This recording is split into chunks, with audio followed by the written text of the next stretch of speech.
चलो तो फिर आज हम लोग ये वाला टॉपिक अपना देखते हैं। एक बहुत ही छोटा सा टॉपिक है जो आपके हर एग्ज़ाम में यूज़फुल आता है, कोई भी कॉम्पिटिटिव एग्ज़ाम हो या फिर पीजीटी हो टीजीटी हो, है ना, या फिर नेट के में भी एक आध टॉपिक कभी कभार आ जाता है, बैंक रिकन्सिलिएशन स्टेटमेंट, है ना।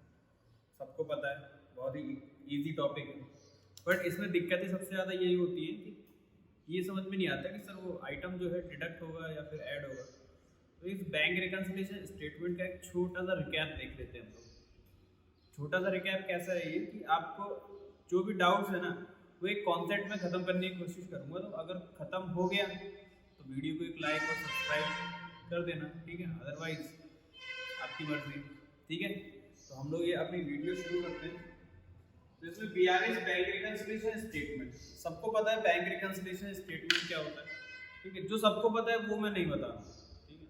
तो bank reconciliation statement shows the difference between, किस चीज का डिफरेंस दिखाता है ये दिखाता है आपका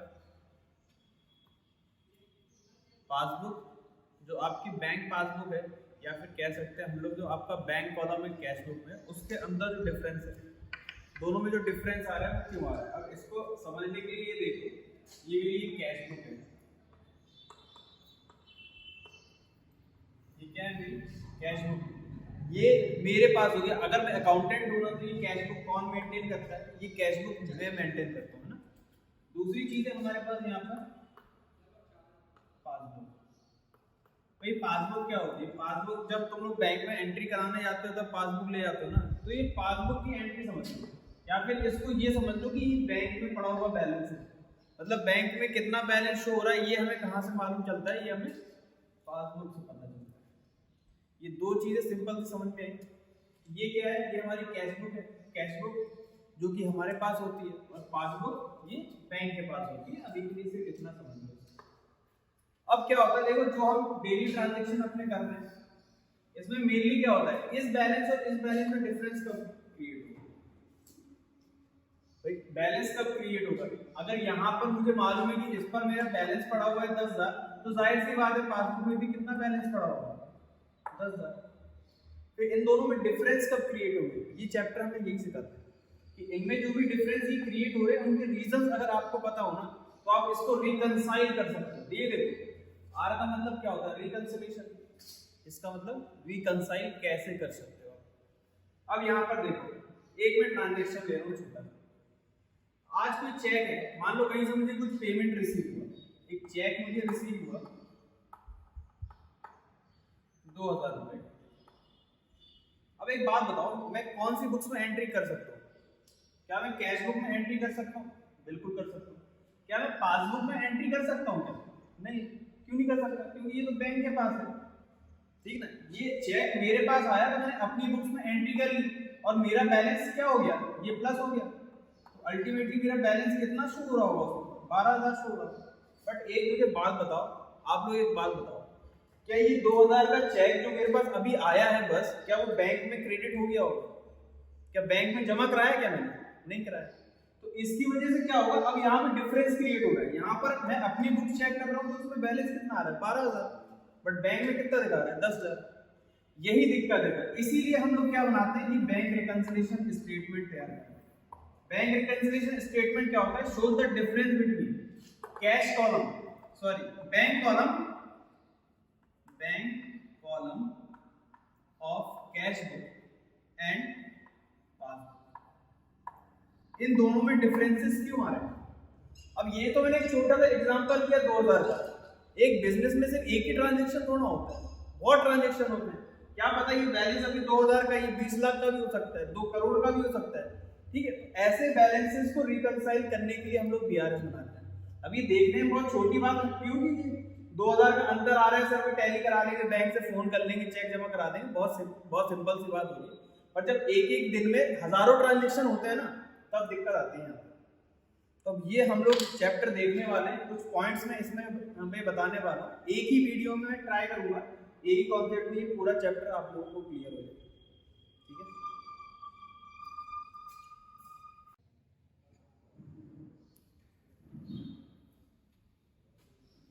तो फिर देखो आगे देखते हैं हम लोग, ये बैंक रिकंसिलिएशन स्टेटमेंट को समझने के लिए दो चीजें बहुत इंपॉर्टेंट है। एक फेवरेबल बैलेंस क्या होता है और अनफेवरेबल बैलेंस क्या होता है। मैंने कहा एक फेवरेबल बैलेंस होता है, एक अनफेवरेबल बैलेंस होता है। इन दोनों में अंतर क्या होता है? देखो फेवरेबल बैलेंस सिंपल सी बात है, जो बैलेंस मेरे फेवर में हो, मतलब अगर मेरा बैंक अकाउंट में बैलेंस पड़ा हुआ है तो वो मेरा क्या फेवरेबल बैलेंस है। बट अगर उसमें मेरा क्रेडिट बैलेंस पड़ा हुआ, मतलब मुझे बैंक को पे करना है, तो मेरा अनफेवरेबल बैलेंस है, ठीक है ना। अगर मेरे पास कोई पेमेंट रिसीव हो रहा है तो वो मेरे लिए क्या है, फेवरेबल है। और अगर मुझे किसी को पेमेंट देना पड़ रहा है तो वो क्या है, अनफेवरेबल है, ठीक है। सिंपल सी बात है ये कि फेवरेबल और अनफेवरेबल क्या होता है। अब इसके बाद देखो 3-4 चीजें और बता रहा हूँ। पहली चीज, आपको दिया जाएगा balance as per cash book. Balance as per cash book दिया जाएगा, मतलब आपको कैश बुक का बैलेंस पता होगा तो आपको कहाँ तक जाना होगा, आपको बैलेंस एज पर पासबुक का बैलेंस पता करना होगा। इसके बाद अगर आपको बैलेंस एज पर पासबुक दिया हुआ है तो आपको balance as per cash book तक जाना होगा, मतलब एक बुक का बैलेंस आपको पता होगा। आपके पास 2 बुक्स है, एक बुक्स आप मेंटेन करते हो, एक बैंक मेंटेन करता है, ठीक है। तो ये इन दोनों बैलेंसेस में क्या है, दोनों में से किसी एक का बैलेंस आपको पता होगा, उसको बेस मान के आपको क्या करना पड़ेगा, दूसरे बैलेंस तक पहुंचना पड़ेगा। अब यहाँ पर देखो एक दिया हुआ है overdraft as per cash book. Overdraft का मतलब क्या होता है, जो हम ओवर विड्रॉल कर लेते हैं। ओवर बैंक क्या करती है, आपको एक क्रेडिट फैसिलिटी देती है जिसके थ्रू आप क्या कर सकते हो, बैंक से ओवर विड्रॉ कर सकते हो। मतलब अगर आपके अकाउंट में बैलेंस 10,000 का भी हो तब भी आप 12,000 उससे जो है पेमेंट कर सकते हो। तो इसको हम लोग ओवरड्राफ्ट फैसिलिटी कहते हैं, जो कि अनफेवरेबल पोजीशन दिखाता है। मतलब अब मुझे क्या होगा, बैंक में पे करना पड़ेगा एक्सेस अमाउंट। तो ये दोनों बैलेंसेस जो है ये अनफेवरेबल बैलेंस है, overdraft as per cash book और overdraft as per passbook. Same case यहाँ भी है, ये बैलेंस गिवन होगा तो हमें यहाँ जाना होगा और ये बैलेंस गिवन होगा तो हमें overdraft as per cash book पर जाना होगा। ये सिंपल सी बात है समझ में। अब इसके क्वेश्चन को करने का तरीका बहुत सरल है। मतलब यहाँ पर देखो ये मैंने एक छोटा सा फॉर्मेट बना दिया, यहाँ मैंने फेवरेबल और अनफेवरेबल बैलेंस लिया, मतलब एक बैलेंस प्लस का और एक बैलेंस माइनस का। अगर मुझे किसी आइटम को ऐड करना होगा तो मैं फेवरेबल में लिखूंगा, अगर मुझे किसी आइटम को लेस करना होगा तो मैं अनफेवरेबल में लिखूंगा, ठीक है। अब यहाँ पर देखो एक और चीज, क्वेश्चन में मैंने क्या कहा, जो भी बैलेंस तुम्हें गिवन होगा वो आपको वहां पे लिखना पड़ेगा। मान लो फॉर एग्जांपल क्वेश्चन में दिया हुआ है balance as per cash book. अब हमको क्या पता है यहाँ पर balance as per cash book में कि ये फेवरेबल पोजीशन है, क्या है ये। हाँ तो हम लोग कहाँ पे थे, हम लोग थे यहाँ पे। देखो ये भी हमारा क्या है, फेवरेबल बैलेंस है, और ये भी हमारा, ये हमारा अनफेवरेबल बैलेंस है, और ये भी हमारा अनफेवरेबल। तुम्हें कुछ नहीं करना, जो बैलेंस तुम्हें पता हो उस बैलेंस को यहाँ पर लिख दो। जैसे मैंने यहाँ पर लिखा balance as per cash book. अगर मैं यहाँ पर balance as per cash book भी लिखता या फिर मैं पासबुक लिखता, तब भी मैं बैलेंस कहाँ पे लिख रहा हूँ, बैलेंस हमेशा मैं फेवरेबल पे लिखता। ओपनिंग बैलेंस टाइप का समझ लो इसको, कि मैं स्टार्ट कहाँ से करता क्वेश्चन, मैं यहीं से स्टार्ट करता फेवरेबल से। अब ये बिल्कुल बेसिक है, यहाँ पर कुछ भी नहीं, अभी तक मैंने कुछ बताया ही नहीं है। मैं तो वो बता रहा हूँ जो तुम्हें बिना देखे तुम लोग कर सकते हो। क्वेश्चन आया और ये चीज तुम कर सकते हो, ठीक है। अगर यहाँ पर दिया हुआ है स्टार्टिंग पॉइंट में ओवरड्राफ्ट, अब वो चाहे कैश बुक दिया हो चाहे वो आपको पासबुक दिया हो, तो यहाँ पर हम लोग क्या लिखेंगे, ओडी। ओवरड्राफ्ट को शॉर्ट में ओडी लिखते हैं, ओडी एज पर। अभी चाहे कैश बुक हो चाहे ये पासबुक हो, हम इसका बैलेंस कहाँ लिखेंगे, यहाँ लिखेंगे। ये एक बात क्लियर हुई। अब मैं इसको हटा देता हूँ। अब हम लोग यहाँ पर मुद्दे की बात करते हैं। मुद्दे की बात मतलब क्या, मुद्दे की बात मतलब यहाँ पर ये ट्रांजैक्शन वर्क्स कैसे करते हैं। अब देखो यहाँ पर एक चीज देखो, अगर मेरे पास कोई चेक आया, सबसे पहले एंट्री कौन करेगा, मैं करूंगा। किस में करूंगा, अपनी बुक्स में करूंगा, ठीक है। मेरे पास कोई चेक रिसीव हुआ तो सबसे पहले मैं क्या करूंगा, अपना बैलेंस इंक्रीज करूंगा। बट अगर कोई पेमेंट मैंने की है तो मैं अपनी कैश बुक का बैलेंस कम कर लूंगा, सिंपल सी बात है। बट एक बात बताओ, अगर कोई पर्सन डायरेक्टली बैंक में जाके पेमेंट कर देता है, ठीक है ना, बैंक में गया और उसने सीधे चेक जमा करा दिया मेरे खाते में, तो इसका पता मुझे कब लगेगा, अब तुम लोग कहोगे सर मोबाइल में मैसेज आ जाता है, हाल पता चल जाता है, तो पहले ऐसा तो नहीं था, ठीक है ना। ये बहुत ही भी ट्रेडिशनल पीरियड से चलता आ रहा है ये बैंक रिकंसिलिएशन स्टेटमेंट। तो हमें तब मालूम चलता था जब हम अपनी बुक्स में एंट्री करवाते थे, ठीक है ना। तो यहाँ पर देखो दोनों में डिफरेंसेस कब कब अराइज होंगे, ऐसे ट्रांजेक्शन्स की एक लंबी चौड़ी लिस्ट है, बहुत लंबी चौड़ी। आप चाह कर भी उसको तो याद कर लो भैया, 20-25 ट्रांजेक्शन आप याद कर लो, प्रैक्टिस कर लो। फिर उसको आपको क्या करना पड़ेगा पता है, कैश बुक का अलग याद करना पड़ेगा, पासबुक का अलग, ओवरड्राफ्ट का अलग। फिर तुम लोग ट्रिक बनाओगे कि cash book balance as per cash book का, ओवरड्राफ्ट एज पर पासबुक का सेम ट्रीटमेंट होता है। तो ऐसा हमें कुछ भी नहीं करना उसमें, ठीक है ना। यहाँ पर हमें सिंपल सी एक मेथड फॉलो करनी है। जैसे मैं एक ट्रांजेक्शन ले रहा हूँ यहाँ पर, मान लो यहाँ पर तुम्हें गिवन है balance as per cash book, balance as per cash book given है यहाँ पर। तो मैं एक छोटा सा ट्रांजेक्शन ले रहा हूँ यहाँ पर, check issued but not presented for payment. मान लो 2000 रुपए का ये, या कितने का भी अमाउंट है, हमें कोई लेना नहीं, ठीक है। चलो अब यहाँ पर देखो, cheque issued but not presented for payment. Cheque issue किसने किया, मैंने किया होगा चेक इशू, बट सामने वाले ने क्या किया, बैंक में प्रेजेंट ही नहीं किया। अब एक बात बताओ, मैंने चेक इशू किया, क्या मैंने अपने कैश बुक का बैलेंस कम कर लिया होगा? बिल्कुल सर कर लिया होगा। अब सामने वाले बंदे ने बैंक में प्रेजेंट ही नहीं किया, अगर प्रेजेंट कर देता तो क्या होता, पासबुक से भी मेरा बैलेंस ही कम हो जाता जो भी है, बट उसने प्रेजेंट नहीं किया। अब प्रेजेंट नहीं किया तो इससे क्या होगा, मेरे पासबुक का बैलेंस ज्यादा होगा, बस अब उसी को तुम्हें टैली करना है। अब यहाँ पर मेन बात ये, एडजस्टमेंट किस में करेंगे, एडजस्टमेंट क्या करें सर, प्लस करें कि माइनस करें, ये हमें समझ में नहीं आता आज तक। तो देखो इसकी बहुत सिंपल सी बात है कि अगर तुम्हें balance as per cash book दिया होगा, ये तुम्हें जो चीज गिवन दी हुई है, ये एडजस्टमेंट हमेशा यहाँ पर होती है। दूसरी बुक को तो आप छू भी नहीं सकते। भाई मेरी बुक्स को मैं छू सकता हूँ, जो बैलेंस मुझे मालूम है उसी को तो एडजस्ट कर सकता हूँ ना। सामने कितना बैलेंस है मुझे नहीं मालूम, बट मेरे पास कितना बैलेंस है ये मुझे पता है। अब यहाँ पर देखो, अगर ये दिया हुआ check issued but not presented for payment, मैंने अपना बैलेंस कम कर लिया बट सामने वाले का बैलेंस कम नहीं है, तो टैली करने के लिए मुझे क्या करना पड़ेगा, अपना बैलेंस बढ़ाना पड़ेगा। तो इसमें मैं फेवरेबल में इसको डालूंगा, फेवरेबल। अब इसको समझने के लिए बहुत अच्छी ट्रिक मैं बताता हूँ। एक कैश बुक बना लो, एक पासबुक बना लो। ये देखो पासबुक, इसमें लिख लो कैश बुक, बहुत सिंपल। एडजस्टमेंट कहाँ होगी, जो गिवन होगा। गिवन क्या है, कैश बुक गिवन है, कैश बुक में एडजस्टमेंट होगी, ठीक है ना।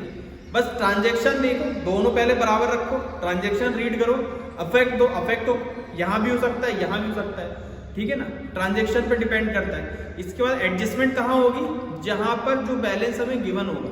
जैसे यहाँ पर कैश बुक गिवन है तो एडजस्टमेंट कैश बुक में होगी, कम ज्यादा कम ज्यादा। इस ट्रांजैक्शन को समझते हैं। चेक इशू, चेक इशू किया तो कैश बुक का बैलेंस मैंने कम किया होगा, किया है कम। अब इसके बाद पासबुक में तो कोई भी चेंज नहीं हुआ। अब एडजस्टमेंट करना है, एडजस्टमेंट कहाँ होगी, जो हमें गिवन होगा। गिवन क्या है हमें, कैश बुक, तो कैश बुक का बैलेंस बढ़ा देंगे, मतलब बराबर करना है अब हमें, ठीक है। तो इसको हम ऐड कर देंगे, ऊपर गया मतलब ऐड, नीचे जाता तो लेस, तो ये हमने ऐड बैक कर दिया, ठीक है। सेम इसी तरह से एक और ट्रांजैक्शन देखते हैं हम लोग। ये चेक इशूड था तो एक चेक डिपॉजिट वाला भी देख लेते हैं। Check deposited but not,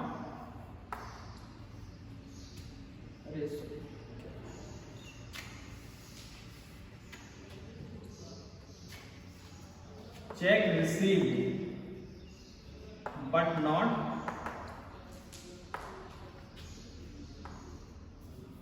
deposited. हमें चेक रिसीव हो गया, कहीं से कुछ पेमेंट रिसीव होना था और वो हमें मिल गया, हमने तुरंत क्या किया होगा, कैश बुक और पासबुक, कैश बुक में बैलेंस बढ़ा लिया होगा। अब एडजस्टमेंट क्या करेंगे, कैश बुक का बैलेंस कम कर देंगे, भाई बराबर करना है हमें। तो ये देखो, तो ये क्या हो जाएगा, अनफेवरेबल में आ जाएगा, मतलब डिडक्ट होगा, ये ऐड ये डिडक्ट। अब क्वेश्चन कैसा पूछता है कि you have given balance as per cash book और एक ट्रांजेक्शन दिया होगा तुम्हें साथ में कि cheque issued but not presented for payment, what is the balance as per passbook. ये क्वेश्चन पूछेगा तुमसे। जब भी कॉम्पिटिटिव लेवल में एग्जाम आता है ना, तो वो तुम्हें 2 या 3 एडजस्टमेंट दे देगा। 2 या 3 एडजस्टमेंट के बाद वो तुमसे क्या कहेगा कि आप बैलेंस बता दो कितना है। तो आप क्या करोगे, सिंपल देखो, अगर यहाँ पे कैश बुक दिया हुआ है, कैश बुक लिख दो, पासबुक दिया, पासबुक लिख दो। एडजस्टमेंट कहाँ करना है, जो हमें गिवन होगा, बस क्वेश्चन यहीं पर खत्म हो जाएगा। अगर यहाँ पर कैश बुक की जगह पासबुक भी होता ना, तब भी मैं ऐसे ही ट्रीटमेंट करता। सेम मैं देख लेता कहाँ पे क्या एडजस्टमेंट करना है, मैं सेम ट्रीटमेंट ऐसा ही करता अभी। ठीक है, एक और ट्रांजेक्शन ले लो, एक और ट्रांजेक्शन सबका फेवरेट, बैंक चार्जेस। अब ये देखो, बैंक चार्जेस क्या करती है, बैंक चार्जेस काट लेती है अकाउंट से। अब इसका हमें कब पता चलता है, जब हम पासबुक चेक करते हैं तब पता चलता है। तो अगर बैंक ने डायरेक्टली चार्जेस काटे तो सबसे पहला इफेक्ट कहाँ पे गया होगा, अकाउंट में गया होगा। और अकाउंट किसके पास है, बैंक के पास है। तो यहाँ पर क्या होगा, देखो फिर से वही चीज, ये क्या थी, कैश बुक थी, ये क्या थी, पासबुक। कैश बुक और पासबुक, पहली एंट्री कहाँ पे हुई होगी, पासबुक में हो गई होगी। मतलब ये रहा, इसका ट्रांजेक्शन का इफेक्ट क्या हुआ होगा, बैलेंस कम हो गया होगा। अब हमें इसको क्या करना है, एडजस्टमेंट करना है। तो हम कहाँ पर एडजस्टमेंट करेंगे, जो हमें गिवन होगा, इसको नहीं बढ़ाएंगे, जो हमें गिवन होगा। गिवन क्या है यहाँ पे, कैश बुक, तो कैश बुक को मैनेज करेंगे ना हम लोग, ऐसा डिडक्ट। तो ये क्या हो गया, अनफेवरेबल। आ रही है बात समझ, बस सिंपल हमें यही करना है। इसमें कितने भी ट्रांजेक्शन दिए हो, 25, 50, 100 कितने भी ट्रांजेक्शन दिए हो, हमें बस यही टेक्निक इस्तेमाल करनी है। अगर अनफेवरेबल भी दिया होता ना ये वाला बैलेंस, अब देखो इसलिए मैंने एक बात कही थी कि ये ट्रिक भी होती है कैसे, कि balance as per cash book की सेम एंट्रीज कहाँ पे होती है, overdraft as per cash book में। मतलब अगर मुझे overdraft as per cash book दिया होता ना, बस एक चीज डिफरेंट होती, ये बैलेंस मेरा यहाँ पे होता बस, बाकी ये सारे ट्रांजेक्शन में ऐसे ही करता, कोई चेंज नहीं है इसमें। पासबुक भी होती ना, तो फिर क्या होता देखो, अब एक बार पासबुक के उससे भी देख लेते हैं हम लोग। ये तीनों ट्रांजेक्शन हम लोग पासबुक के उससे भी देखेंगे कि balance as per passbook given है, तो इन सारे ट्रांजेक्शन का क्या होगा, सेम चीज वही है। देखो कैश बुक और पासबुक, एडजस्टमेंट कहाँ होगी, गिवन क्या है पासबुक, तो पासबुक में एडजस्टमेंट होगी। मैं इसको छू भी नहीं सकता, मैं सिर्फ इसको ट्रांजेक्शन अफेक्ट दे सकता हूं बस। मान लो बैलेंस एज पर पासबुक दिया, कहां पर लिखेंगे हम लोग, फेवरेबल बैलेंस है। इसके बाद check issued but not presented for payment. अब देखो चेक इशू किया किसने, हमने, तो चेक इशू किया होगा तो बैलेंस हमारा कैश बुक का कम हुआ होगा। इसके बाद क्या करना है, एडजस्टमेंट। देखो ट्रांजेक्शन अफेक्ट और एडजस्टमेंट, ट्रांजेक्शन अफेक्ट और एडजस्टमेंट। ट्रांजेक्शन अफेक्ट, ये लो कैश बुक का बैलेंस कम हो गया। एडजस्टमेंट कहाँ करेंगे हम लोग, पासबुक में, ये रही पासबुक, तो उसका भी बैलेंस हम लोग कम करते हैं, मतलब डिडक्ट कर देंगे। सेम तरीके से ये check receive but not deposited, check receive हुआ तो कैश बुक का बैलेंस बढ़ा लिया, बट अभी तक क्या हुआ, बैंक में डिपॉजिट नहीं किया। एडजस्टमेंट का होगा, पासबुक में क्या कर देंगे, बढ़ा देंगे। ये बैंक चार्जेस, बैंक चार्जेस देखो, बैंक चार्जेस कहां से डिडक्ट हुए होंगे, सबसे पहले बैंक में से डिडक्ट होंगे। ये लो बैंक। एडजस्टमेंट कहां करना है, पासबुक में ही करना है, तो ये बढ़ा। इसके बाद ये वाला बैलेंस निकालना, balance as per cash book, ये प्लस कर दो, ये माइनस कर दो, और फेवरेबल में यहां पर नेट करके, सिंपल क्वेश्चन। ऐसे ही सारे बैंक रिकंसिलिएशन के क्वेश्चन सॉल्व होंगे। अच्छा मैं एनसीईआरटी अगर सॉल्व करवाऊंगा ना बैंक रिकंसिलिएशन की, तो इसमें प्लेलिस्ट में चेक कर लेना एक बार। ये बैंक रिकंसिलिएशन का जो 11th क्लास का आपका चैप्टर है, उसमें मैंने सारे एनसीईआरटी क्वेश्चन सॉल्व करवाए, तो वो आप एक बार देख लेंगे, लगा लेंगे साथ में, तो आपको वो सारे क्लियर हो जाएंगे कि उसमें क्या चीज है, कैसे इसको अप्लाई किया जाता है। ये प्रैक्टिस मांगता है थोड़ी सी, आप 6-7 क्वेश्चन प्रैक्टिस कर लोगे ना हर चीज के, balance as per passbook, cash book, overdraft, आप समझ जाओगे कि ये कुछ भी नहीं है, चैप्टर बहुत हलवा सा है। ठीक है, मिलते हैं हम लोग अगली वीडियो में।